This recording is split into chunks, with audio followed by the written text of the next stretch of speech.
morning, afternoon, evening, everyone. Welcome to our Customer Experiences Drive Carriers Cloud Strategies webinar with the participation of Capgemini, Amazon Web Services, and IT Group. When you joined today's webinar, you selected join either by phone call or through your computer audio. If for any reason you would like to change your selection, you can do so by accessing your audio pan on your control panel. Also, from this control panel, you will have the opportunity to submit questions by typing them into the questions panel. Today's webinar is being recorded, and the recording will be available shortly after the conclusion of this presentation. So keep an eye out for that email. My name is Florian Val. I manage the partnership we have with Amazon Web Services for Capgemini Financial Services, and I'll be your moderator for this session. Today, we will be discussing how technologies such as automation, analytics, artificial intelligence can transform the customer experience and drive value for customers and insurance carriers. As for our speakers today, I have with me Stuart Rose. Stuart is a senior analyst on IT Group's P&C insurance practice. He is responsible for market research and delivering strategic advice on applying data, analytics, and technology within the insurance industry. I have Manoj Utrepi. Manoj is a senior analyst with IT Group's life insurance and annuity practice. He brings to IT Group 15 years of experience in product development, market research, and digital transformation in the life insurance, annuity, and retirement industries. Prior to joining IT Group, Manoj held leadership roles for major insurers such as National Life, Transamerica, Genworth, and MetLife. I also have Jamie Hart. Jamie is the AWS Business Development SME for data and analytics solutions in the insurance sector. In this role, he works with carriers to transform how they leverage customers and agent insights, broaden the usage of key data in the underwriting and claims processes, and expands the usage of analytics and data-driven insights across the organizations. Prior to working with AWS, Jamie was Vice President of Insights and Data Insurance Practice at Capgemini. And I have Hass Khalife. Hass is Director of Digital Architecture and Strategy at Capgemini Invent. He focuses on designing and building modern digital omni-channel experiences that enable brands to engage with their customers across myriad of channels and devices.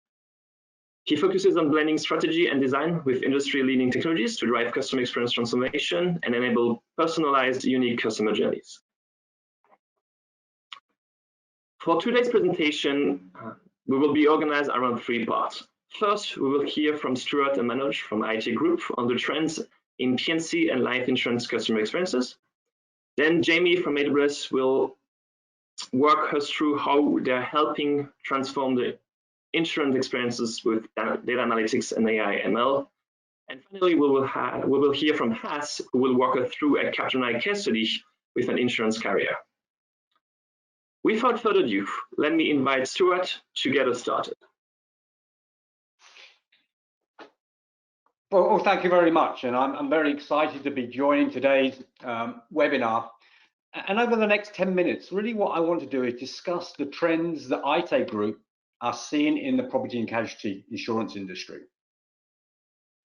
Now, if you want to go on to the next slide, the first trend that I'm going to discuss is how customer experience is driving carriers' cloud strategy. And let's be honest, cloud strategies are not new. However, for the most part, certainly up until the last 12 to 18 months, carriers have really viewed their migration from on-premise to the cloud as an efficiency play, a cost reduction exercise, freeing up valuable IT resources who are no longer managing software and hardware. I think what we've seen since the COVID pandemic hit, the work from home mandates and other digital initiatives, is a dramatic acceleration in carriers moving the IT infrastructure to the cloud. Certainly, if workers are going to be remote on a more consistent basis, then they're going to need access to the systems and the data, and the cloud is really the best option to achieve that. So maybe it's just a good example of how technology in the cloud are being used for a better customer experience is remote property inspections. before the pandemic, carriers would send out an inspector to view a property to get an accurate estimate of the risk. For example, the square footage, the roof conditions, the construction type. But obviously now people are a lot more wary of strangers coming into their homes. So insurtech firms have developed a mobile app that enables the insurer to take a virtual property inspection using their smartphone. Now that's just one example of many of how technology and the cloud is transforming that customer experience. When it comes to the cloud migration, to use an old cliche, the horse has bolted from the stable. In my opinion, there's no turning back. Can we have the next slide, please? So, as I discussed in the previous slide, customer experience is driving the carrier's cloud strategy. But customer expectation, especially their mobile habits, is what is driving the push for a better customer experience. The smartphone and other mobile devices are changing how customers and insurers interact with each other, whether that be online quotation systems, aggregator websites, self-service apps, chatbots. Today, it really is a truly omni-channel world. And I know that my co-presenters are going to discuss what an omni-channel experience looks like for carriers later on in this presentation. However, in my opinion, the real advantage of these mobile devices is the new data sources that are now available to the insurers that is helping them provide more personalized coverage and certainly more accurate risk assessments. Like I said in the previous slide, I spoke about how the smartphone could be used for mobile inspections. But another new data source that could be generated from mobile devices, of course, is telematics data. Now again, telematics has been around for years, but today it's not really gained the traction that most experts and carriers are expecting. However, that's changing, again, predominantly as a consequence of this pandemic. But commuting patterns have shifted. We know that there's less people going to work. And in fact, earlier this week, Allstate announced a significant uptake by customers in their mile-wise usage-based insurance, auto insurance program. Also, what we're seeing is more and more people are taking gig economy jobs, which requires personal vehicles to be used for commercial purposes. Of course, this changes really the limits and the liability coverages that are required for the driver. So once again, the mobile device can capture all of that driving information. It can even be used by the insured to turn on and turn off the coverages, depending on whether the vehicle is being used for personal or commercial usage. But the smartphone is not just useful for capturing driver behavior.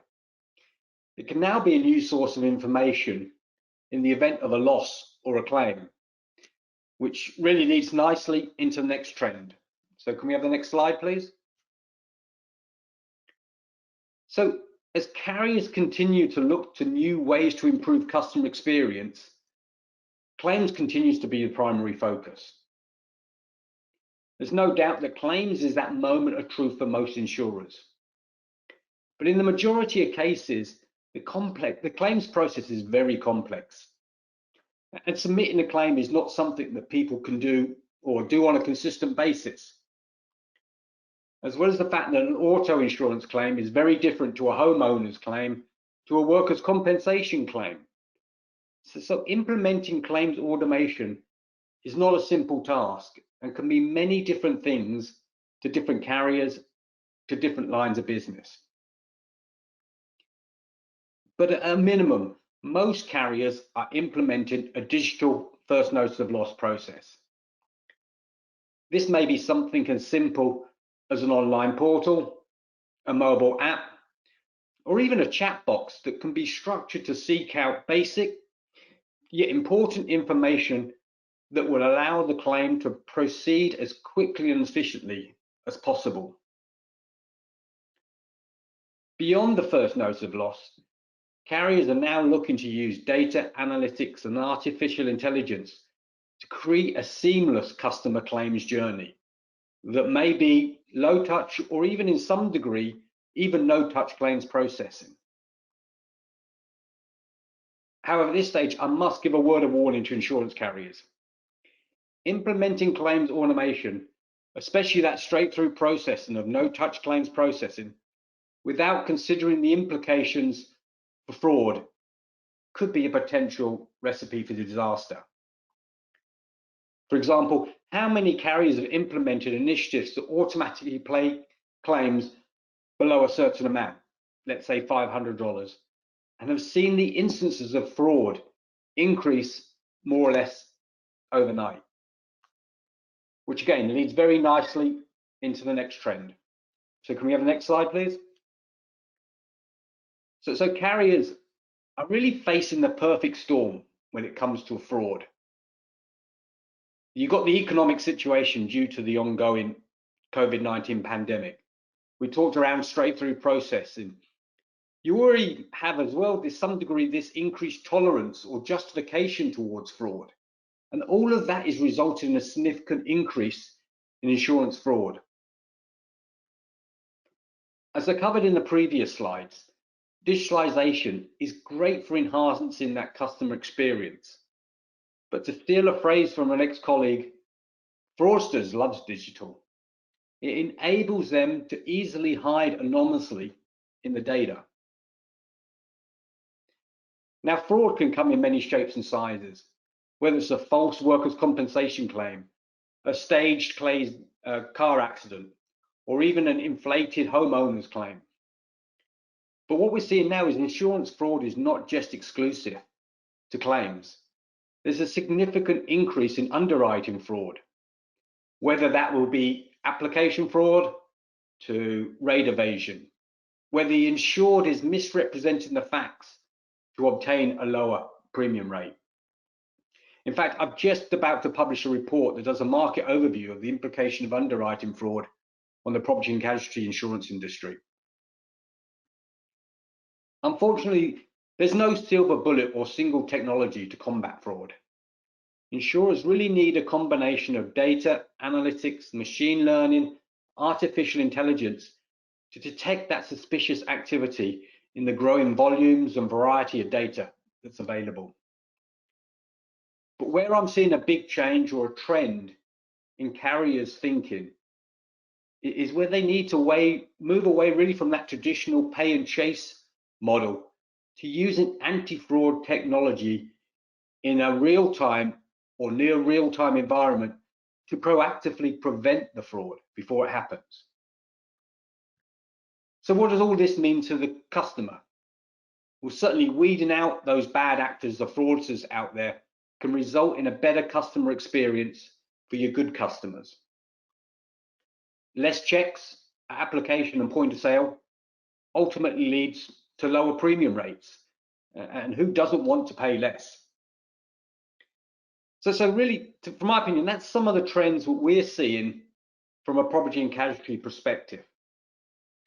Now I'm going to hand it over to my colleague, Manoj, who's going to discuss the trends what we're seeing in the life insurance industry. I think, so we'll maybe talk a little bit about fraud, the previous slide, if you can maybe stay on that one for a few seconds. As Stuart talked about fraud, I just want to connect a little bit with the life insurance and then go into the other trends. So if you look at the activities like identity theft, like across all sectors, the fraud went up from maybe 500 billion in 2019 to about 700 billion in 2020. So that's a massive increase, more than 40% increase in 1 year. And we all know that there are many changes going on in the life insurance industry today, with a lot of emphasis on digital strategy, there's emphasis on speed, efficiency, and customer experience. And we are talking about some of those things today. And with that increased digital activity, there is always fraud as a concern. I've been having some conversation in the last couple of months with many life insurers, with their fraud teams and their fraud leaders. And I'm learning that there is definitely a higher incidence rate that we've seen in last year or so, both in ID theft and also account takeovers, which are common on the life insurance industry side. And IT Group itself did a consumer survey in December last year with about 8,000 people, and 11% of those respondents said that someone had accessed their existing life insurance account without their consent. That's significant. That's where you see the withdrawals or fraud related to other type of financial transactions. And many of those apply to permanent insurance, where it's cash value type of products or annuities. And so companies are now starting to get a little better and more mature. And the ones that are following better, more mature practices, you'll see some of the common themes across those companies. Organizational coordination and sharing of practices is one. Then a better centralized fraud management is one of those things that improving, increasing trend in some of the teams that allows them to have more efficiency, that allows them to have better skill paths for the fraud teams, better working with the regulators, and also more focus on long-term organizational roadmaps for fraud management. Technology adoption, similar to what Stuart said on the PNC side, whether it's multi-factor authentication, ID verification of tools, or bank verification type of tools. Those are next things that you'll see in the higher maturity organizations adopting. Data and analytics, similarly, right? Focus on prevention and not just on detection and investigation across the value chain of the life insurance. Things like fraud risk scoring and call threat analytics and detection, pattern analysis, and some of them building threat inventories to help multiple departments. Then the best of breeds are building layered security and to minimize customer friction so that they don't put too many controls when they are not needed. And they're doing what you call an orchestration of fraud management at enterprise level. So many functions can benefit from underlying data and technology. And with that in the background, they can benefit cross-functionally on the knowledge about the customers, about the agents, without actually having to make their own investment or keeping it transparent from them. So the trend that is evolving superior awareness of the fraud, with increase in the digital activities and with the carriers continuing to push for better fraud management techniques and building cases for better fraud investments with their leadership. I take similar to the PNC study that Stuart mentioned. There is also another study that's going to be published soon, coming in the next couple of weeks from IT Group on the consumer insights related to fraud general across the insurance industry. So look out for that.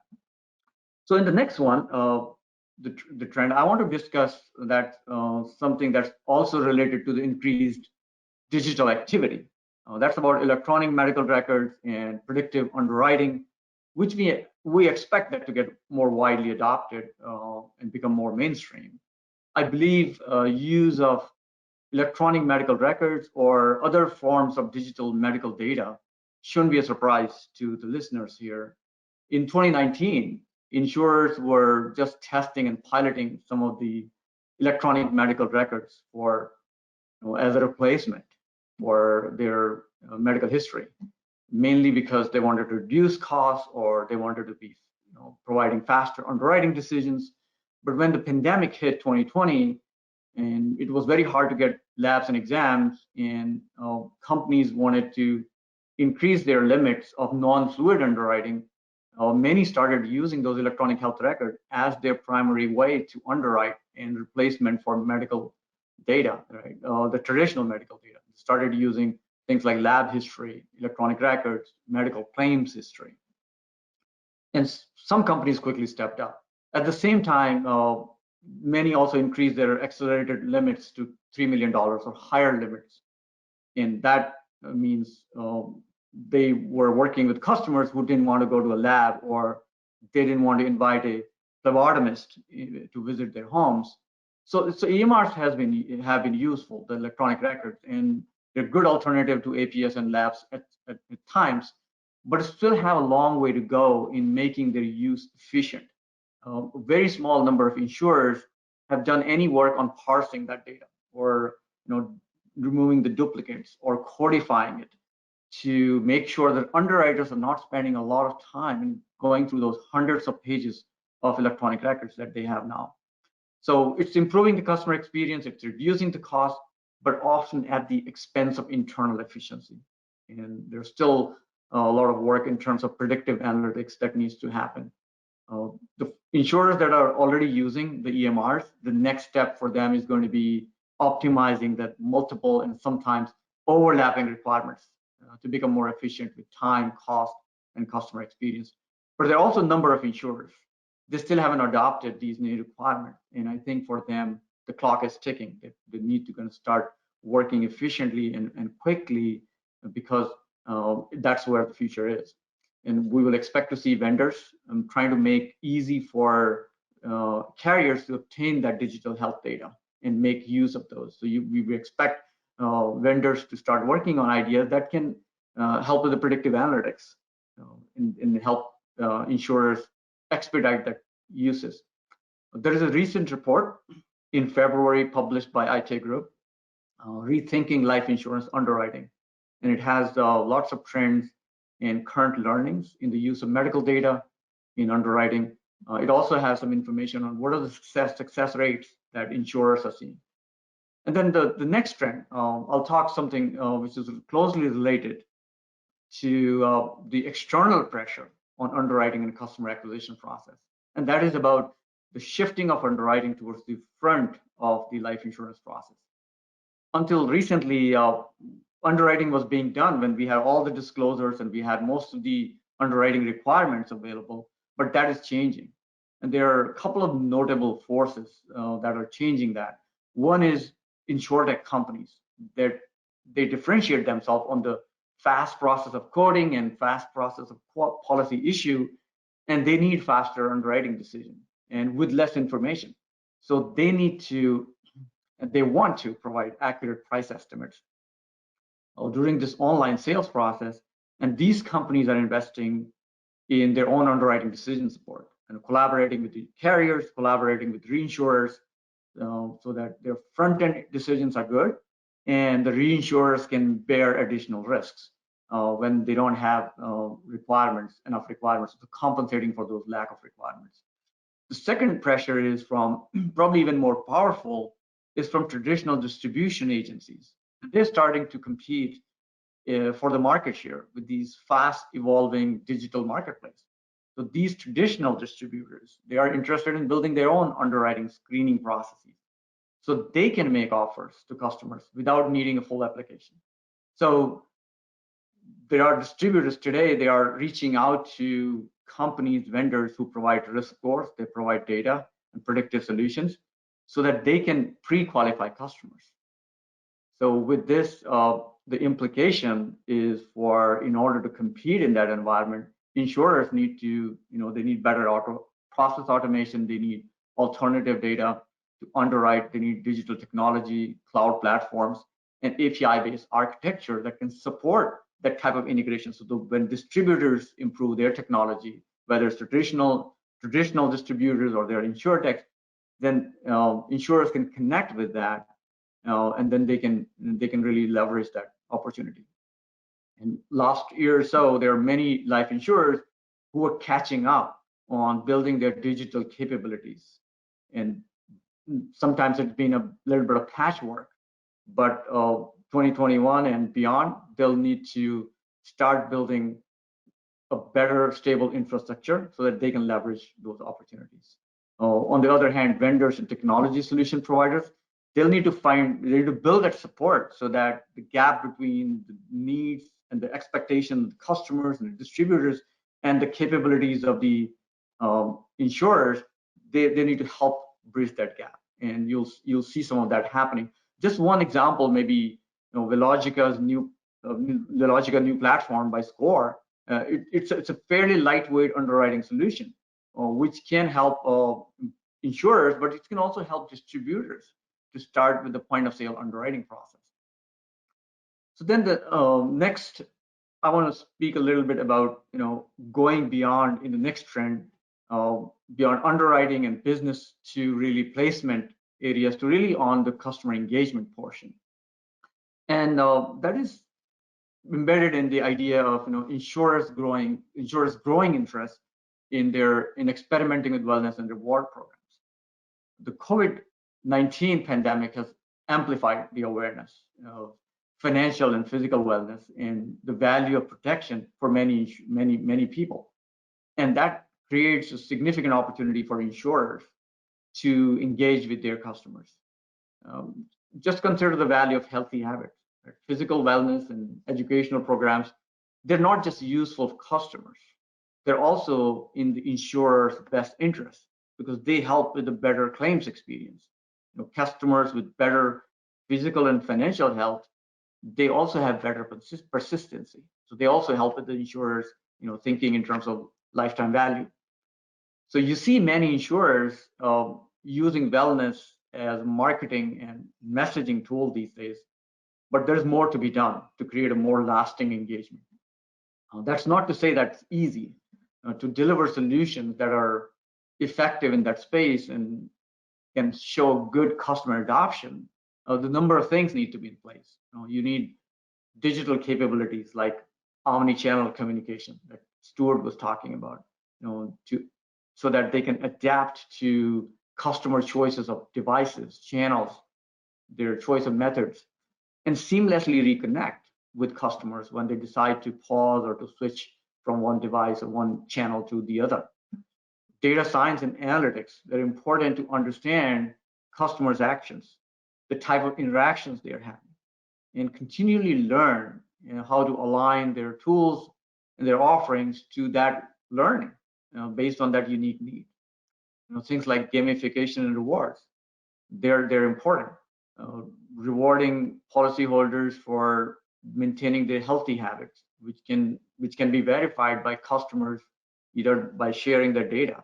One example could be that the value insurers could offer based on health discounts or other health equipment or memberships. We should also see insurers start leveraging data across their underwriting and customer engagement programs. Today, they are very siloed. For example, if they're collecting data from customer wellness questionnaires or other activities or medical records that are used for underwriting, and they can offer some value back to them in the form of wellness guidance or in the form of education. So there's also a huge opportunity in personalizing that experience, because when you're starting with what you know about the customers and what we need to know about the customers, there's a number of different unique paths that can be followed to bridge that gap. And that's where the personalization comes in terms of the customer's policy buying process. Similarly, insurance could start positioning their wellness offering as a value-added differentiation and an integral part of their product instead of an add-on value. That's something which distributors will see as a value too. Right? So because that helps them differentiate their offerings beyond just the products that they're offering today. And you already see their interest in trying to jump on the bandwagon and promote the wellness services wherever they're available from the insurers. And there are already many programs, and there's a lot of progress that has been made by technology companies and companies that have experimented in engagement tools in just beyond the insurance industry. And insurers can benefit by partnering with those instead of trying to build something on these capabilities themselves. So I don't think we'll see a disruptive wellness solutions in very short time frame, like in next year. But we're seeing this as a rising trend, and we expect to see more experimentation on wellness and reward programs.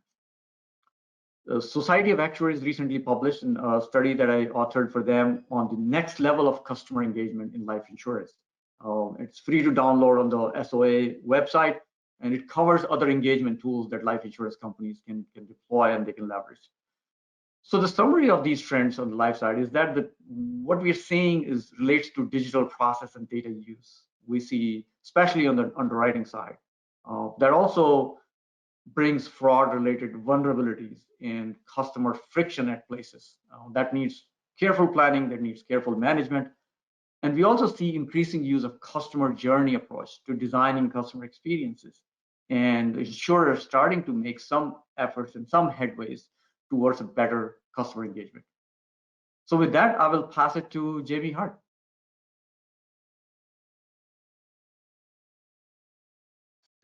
Very good. Thank you, Stuart and Manoj. That was very insightful in terms of the direction that the insurance industry is going. Now, certainly within AWS, we're helping insurance carriers transform along with the industry and drive these net new digital experiences and data experiences out to their customer base or their agent base. So if we look across, and the next slide, please, if we look across the industry, in these ways, as customers start to expect more of a retail or that digital experience, carriers must respond. So here at AWS, we're working with carriers in these 5 areas. Of course, first and foremost, around customer experience itself, starting to define those digital channels where they can research policy information, make changes to their existing policies, file information around endorsements or changes, et cetera, and have that sort of two-way interaction with the carrier. Next, on the underwriting and pricing, this is the use of so much more information that's now available, both externally through third-party systems as well as even internally, but pulling more information into the underwriting and pricing process. Many of our carrier partners are using alternative data, the data that they already get through external channels, and they're using that information to create new ways and explore new ways to improve the underwriting and pricing process. And then similarly, as they consume more information, it simplifies that ability to do policy administration and drive straight through processing. No longer do staff operations have to double, triple entry information across different platforms, pull in information and type it in from forms. They're able to digitally extract that information, push it into these core platforms, and ultimately for simple and medium complexity policies, enable that straight through processing, really leveraging their human capital to focus on complex cases. And then similarly, on the claims side, of course, with electronic first notice of loss and other procedures to consume information from images, text, communications, et cetera, we're helping many carriers transform that claims and redemption process.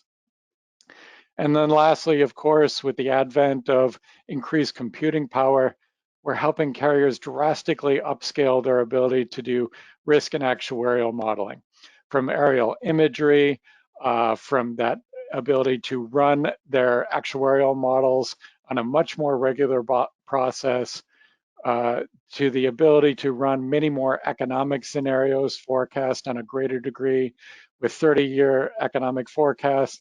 Just that whole actuarial and risk modeling platform experience is dramatically increasing across the industry. Now, these type of transformations are just not possible with that kind of legacy on-prem infrastructure. For a carrier to address each of these 5 different areas, they would need massive amounts of infrastructure. Frankly, infrastructure that is of a larger scale that they need on a regular basis. So in order to do so, they're very quickly looking at AWS to help them with this transformation. Now, on the next slide, you'll see not only do they need to migrate to an AWS stack for infrastructure as a service, they fundamentally need to change the way that they think about data across their usage. Now, traditionally, data has been sort of a back office enterprise reporting function where data sort of walked downstream from these front office applications, which pushed into enterprise data warehouses and data marts, and then used for business intelligence reporting, oftentimes 30, 45 days lagged from the acquisition of that data. Now carriers are shifting. They're really sort of establishing data as a fifth pillar of the organization, right? No longer is it just for back office reporting, but it is an ecosystem of information in a two-way street to drive customized and relevant content out to customers through the customer website, mobile applications, even through the contact center, drive information up to agents through that agent portal, have closed loop marketing activities that are targeting specific customers with personalized information and personalized quotations or policy configurations, and really kind of driving that experience forward. At the same time, you're pushing data-driven insights to your underwriting team so that they have a better risk profile of that customer available and have deeper insights into the coverage needs and the policy configuration needs of that customer. At the same time, you're pushing data-driven insights to the claims department, of course, to enhance first notice of loss, reduce large swings in their reserving needs, and just dramatically reduce the amount of fraud that is within their systems, or at least drive greater insight into potential fraudulent activity. And then lastly, increase that ability to leverage loss control and proactively work with customers to either better cover their risks or better mitigate those situations which may cause loss. And then lastly, finance and risk management have access to much more granular information. No longer are they receiving rolled up GL type level data. They have granular transaction level information and are thus able to reduce that accounting and statementing process from perhaps 14 days to as little as 24 hours, perhaps 2 days at most, in order to roll the monthly or the quarterly GL. Now, once you have that sort of ecosystem of data at the center and that fifth pillar of the organization running appropriately, you can start to, again, focus on that omni-channel experience. Now, in the next slide, as you see, you create that opportunity to engage the customer, not just on their preferred channel of interaction, but simultaneously across channels of interaction. And you're able to define that omni-channel experience across contact center, direct marketing and customer interaction across text messages, email communications, portal notifications, mobile notifications, personalization of experiences. You're able to consume information from the customer through voice communication, those texts through form uploads, through images and videos, and simultaneously drive that connected experience, right? This is the type of ecosystem that they're seeing across retail or other channels, and insurance carriers are rapidly moving to deploy those same type of capabilities. This also allows you to have that sort of single place to do business authoring of rule sets, right, within this omni-channel experience platform, no matter what channel the interaction is coming in across. And thus, if you have a person describing their coverage needs to the agent or to the call center, they're able to see those same changes applied to the policy and have that visualization directly on their mobile application. They're able to see those forms updated with the appropriate information in real time and digitally sign off on any changes or any net new policies. They're able to submit claims so much easier and have a connected experience. All of that sort of consumed within this omnichannel experience platform and then pushed to their back office insurance administration platforms, whether it be policy, billing, and claims, or even up to their CRM or other internal core platforms. And thus this sort of revolution in the way that carriers are building and deploying core customer services allows them to simplify their stack and really integrate agent, integrate customer, integrate back office operations into a seamless ecosystem of solving customer problems and alleviating that friction that often occurs within either the policy pricing and the coverage side or within the claims process itself. Now, I wanted to showcase a couple customers on our side that are certainly getting it right and deploying these new digital experiences. So if you go to the first customer case study, first we have Digit. Digit's an insurtech that revolutionized the way that they started integrating their full set of digital ecosystems to approach and simplify that claims process for customers. They allowed customers to take pictures and images and videos of both the asset during the point of underwriting, as well as any damage that occurred or any loss that exists, have that same sort of visual experience at the back end. If it was a motor vehicle type of damage, that being able to take a picture of their vehicle with the damage occurred, any inflection in that, take a picture of the other driver vehicle license plate or the other driver state ID or driver's license, upload all that information very quickly and thus simplify the claims process. Really kind of, again, removing friction from that process and simplifying the ability of the customer to provide that information to the carrier in a simple, secure, and fundamentally easy way. Now, the next case study, FWD Insurance also approached that claims process and that ability to directly communicate with the customer through providing a differentiated chatbot and communication platform. Prior, they expected customers to fill out forms or follow a workflow to describe the loss experience. After deploying a net new digital capability with chatbot, machine learning tool sets, they allowed a customer to describe the claim experience in their own words, through natural language, through their preferred channel of communication. So when a loss did occur, the person could describe over voice or describe over email, chatbot, text message. In simple terms, they could describe the loss that occurred. If FWD needed more information, those questions were responded to the customer, again, in simple, straightforward language that the customer could understand, in a request for more information to complete the request. And in that way, again, they lowered that level of friction and simplified that ability to consume the right information from the customer. Through this, they also found that they were dramatically able to reduce the level of fraud. It became much easier to identify fraudulent type situations when a particular customer was vague about details on reporting what loss occurred, the time frame around which happened, the location, et cetera. When they found that customers had very precise information that they were providing within that communication, the likelihood of fraud was much, much lower.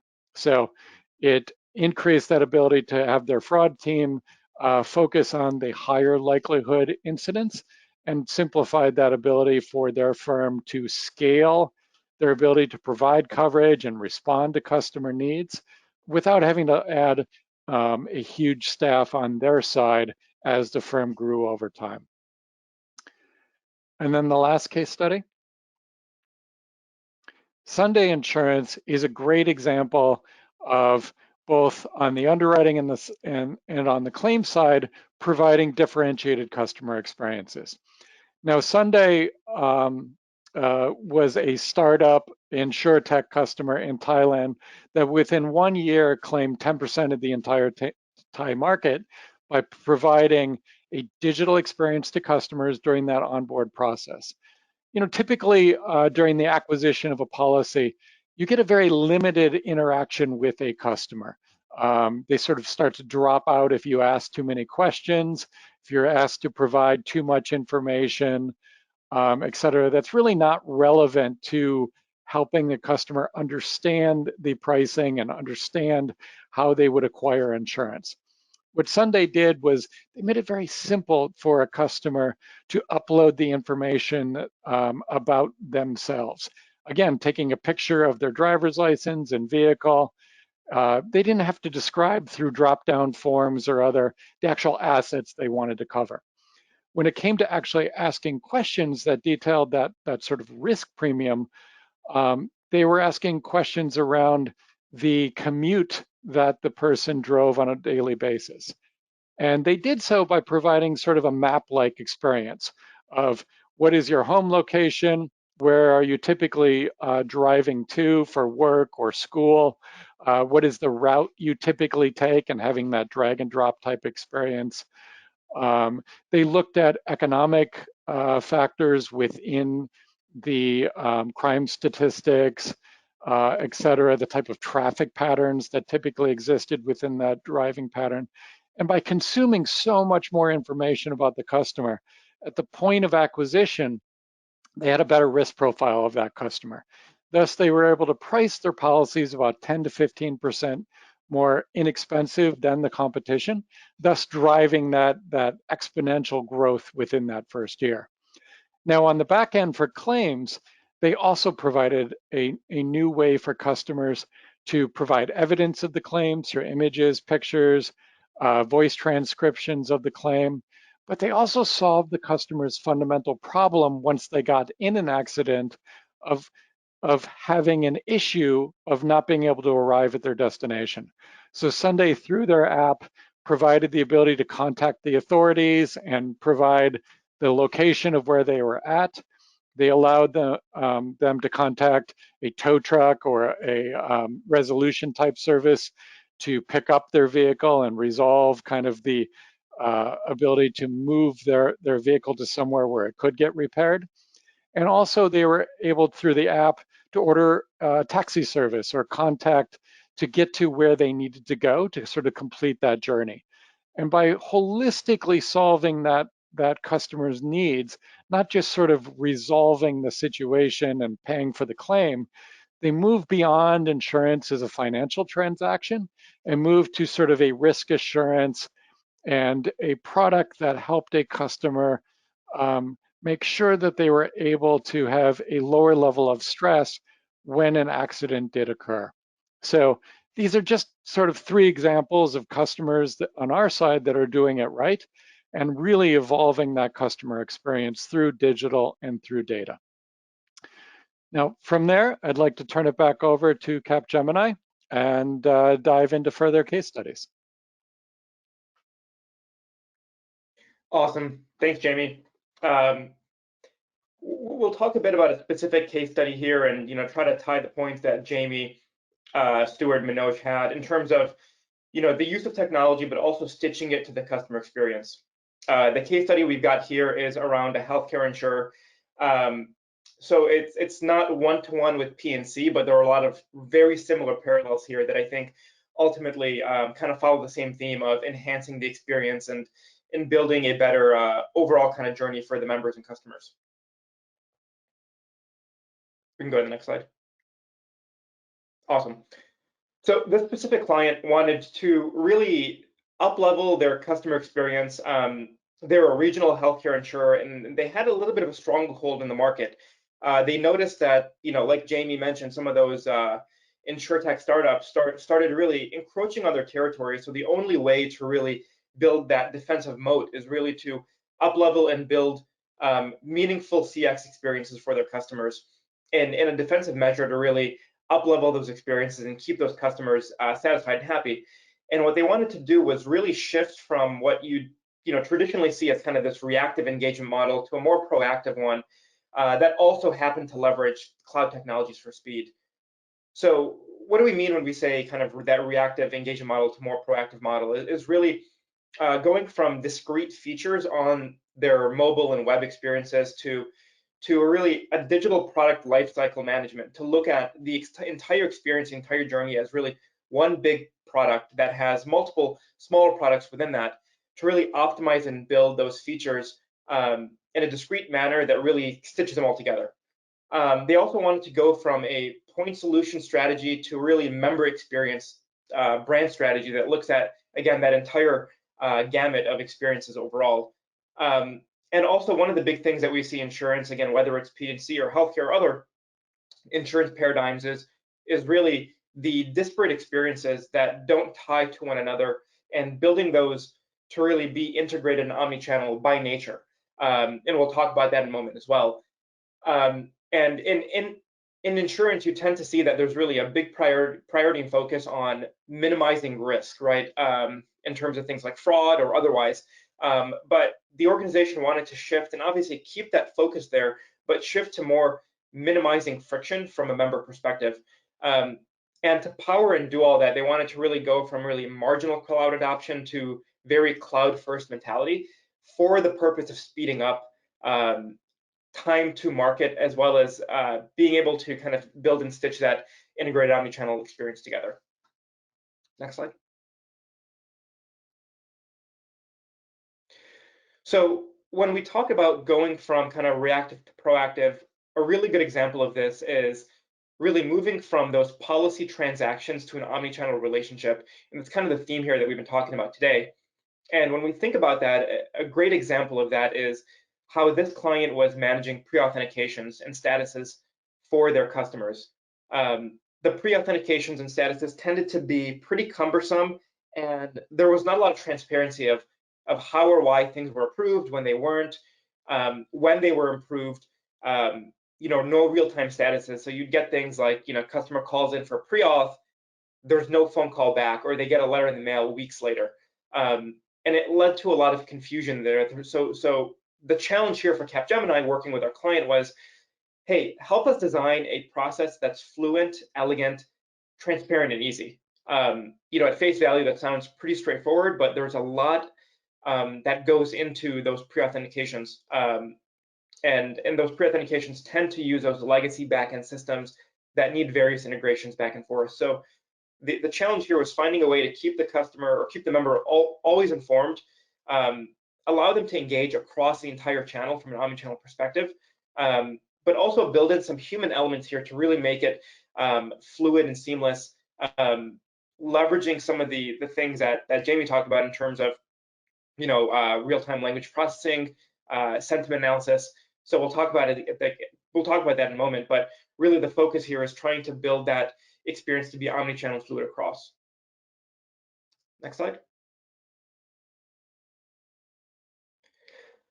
So when we thought about how do we best build a pre-auth experience that allows the journey to be end-to-end omnichannel and puts the customer or member data at the core, we looked at AWS and Connect. And what we wanted to do here was, in the spirit of being omnichannel, find the different entry points or exit points for the member and understand how to build the data into those experiences. So what we did is first looked at, when a customer applies for a pre-authentication, they can do that via phone or, much easily online. So the member, is planning for, let's say, a physical therapy session, they complete a pre-authentication app online. During that application, there are a lot of questions that come up. So we look at ways to include some type of proactive outreach. So looking here, this was met with, a chatbot or real-time chat from the organization, depending on how long the customer's on the page, potentially how many issues they've got in filling out the form, or maybe are there any issues within the form, you can proactively bring out that chat function there. From there, looking at once that pre-auth goes through, that moment or at some moment in the future, leveraging Amazon Connect to allow the member to chat with a artificial bot, using the Connect APIs and have a conversation, or real language, natural language processing conversation with just basic English semantics, where the bot could really understand what are the questions that are being asked by the member, and does the bot have the intelligence and the wherewithal amongst itself to deal with it and answer those questions, or does it have to escalate to a benefit representative? So again, here there's another level of integration where you look at, what's that escalation point where the bot says, hey, I'm tapped out, I've answered the questions I could have from a call deflection perspective, but then hand over to an informed benefits representative who not only has the details of what the conversation was with the bot, but also has the insights and information from the pre-authentication, but also the member's history and the relationship overall from a CRM perspective, to be able to have one-to-one discussion with that member, answer the questions, fill out that CRM case, and really close that case out. And in the future, that leads to, an email follow-up, whether it's an email confirmation, email follow-up from what the benefit rep might have triggered. But what you have at the end of the day here is really a happy member that ends up getting not only their pre-authentication pushed through, they get their questions answered. From an organization perspective, you have that call deflection scenario, which, from a member perspective, doesn't feel like a call deflection because Amazon Connect at that point is answering those questions in real time. And really, that's that end-to-end omni-channel experience and journey where the customer can come in at any part of this journey and still get the questions they want answered. Next slide. So when we think about designing and enabling these experiences, it's really twofold between the technology and the thinking. If AWS really met the needs for the client here and Capgemini, from having a lot of the various integrations we needed with the various AWS services like Connect, the AI machine learning, the event processing, really when you think of that kind of Internet of Things overall, there's a lot that comes in that AWS powered here. And then from a Capgemini perspective, really, we spent our time thinking about how do we enable these technologies to work seamlessly? What's the architecture that this fits into? And what's that UX experience? How do we map that journey overall? So what you end up getting at the end of the day here is a customized and relevant set of experiences that's driven by data and enhanced and sped up through the cloud. So this is a great use case here.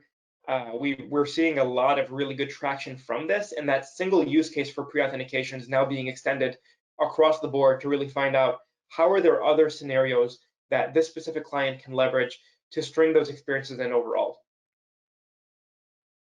Back to you, Florian.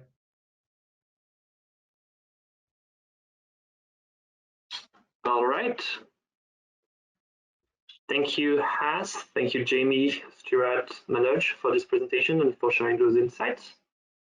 With that, we are going to wrap up this session. As a reminder, you will receive an email shortly with the recording of today's webinar. We want to thank you all for attending.